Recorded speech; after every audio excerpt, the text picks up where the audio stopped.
Guys, আসসালামু আলাইকুম। আজকে আমি আপনাদের সামনে আবারও চলে আসলাম। এখানে আমি মুরগি এনেছিলাম, সুন্দর করে এভাবে কেটে সব মুরগিগুলো ধুয়ে আপনাদের সামনে নিয়ে এসেছি। এটা এখন আমি ম্যারিনেট করে রেখে দিব এবং কিভাবে ম্যারিনেট করে রেখে দেই সেটা আপনাদের সাথে শেয়ার করব। আপনারা দেখুন, এখানে ম্যারিনেটের জন্য আমি নিয়ে নিয়েছি আদা রসুন ব্লেন্ডার করা, পেঁয়াজ কুচি, এখানে আছে আস্ত 4 থেকে 5টি কাঁচামরিচ, এখানে আছে গোলমরিচ, লবঙ্গ, এলাচ, দারচিনি, তেজপাতা এবং আস্ত জিরে। এখানে আছে লবণ, লাল মরিচ, হলুদ এবং হলো 5 মিশালি মশলার গুঁড়া এবং জিরের গুঁড়া, তেল। এখন আমি এখানে প্রথমে দিয়ে দিব পেঁয়াজ এবং কাঁচামরিচ, পুরোটাই দিয়ে দিব। এখন আমি এখানে দিয়ে দিব 2 চামচ লবণ, এখানে দিয়ে দিব 3-4 চামচ মরিচের গুঁড়ো,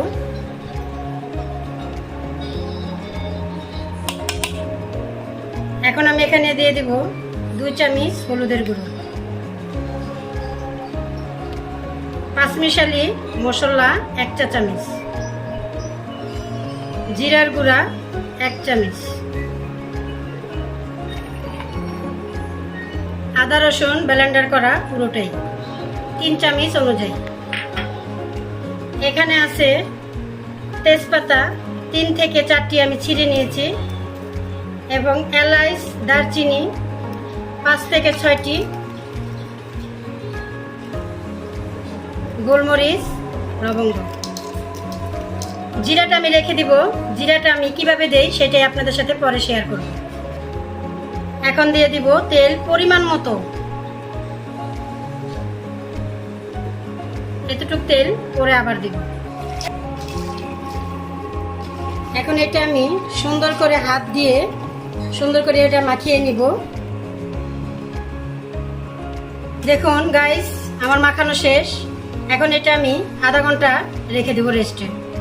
আমি যে মাংসটা ম্যারিনেট করে রেখেছিলাম সেটা এখন বসাবো চুলায়।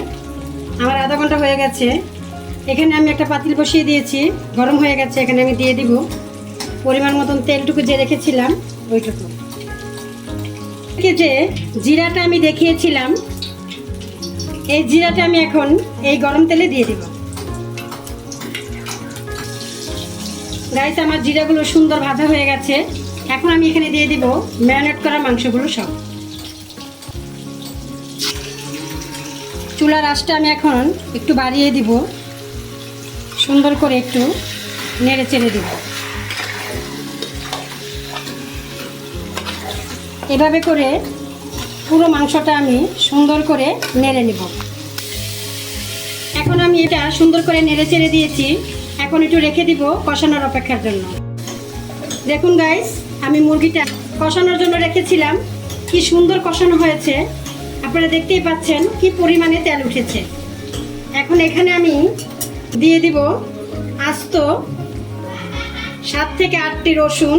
দেখুন, এখানে আমি সব রসুনগুলো এভাবে একটি একটি করে বসিয়ে দিব।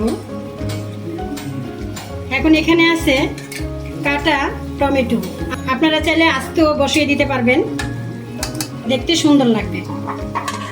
এখন এটা লাগবো না, একটু কষানোর জন্য রেখে দেব। দেখুন গাইস, কালারটা কত সুন্দর হয়েছে। এখন আমি একটু এটাকে সুন্দর করে নেড়ে চেড়ে দিব।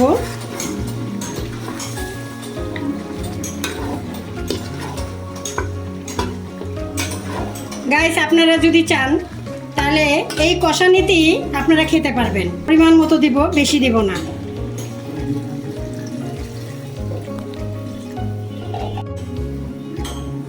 এখানে আমি জল দিয়ে দিয়েছি, এটা আরেকটু আমি কষাবো, তারপরে আমি এটা নামাবো। আপনারা আমার সাথেই থাকুন। দেখুন, আমার রান্না শেষ।